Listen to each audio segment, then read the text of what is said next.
conversou com o Vinícius. João Pedro contou pro Vinícius que ontem o Mike puxou o cabelo da Renata. E o Vinícius não sabia disso.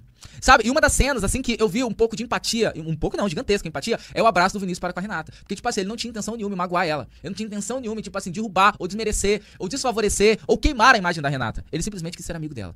Isso daí foi passado no ao vivo, vocês viram, né? Então, assim, eu acredito que o Vinícius, muitas das vezes, ele é mal interpretado lá dentro. As pessoas, assim, pelo fato dele ser um cara sincero, estão taxando ele de uma coisa que ele não é. Por exemplo, um camarada mal educado, o Vinícius não é mal educado, mas ele é uma pessoa que, quando ele tá no seu momento de raiva, ele xinga. Quem é que não xinga no momento de raiva?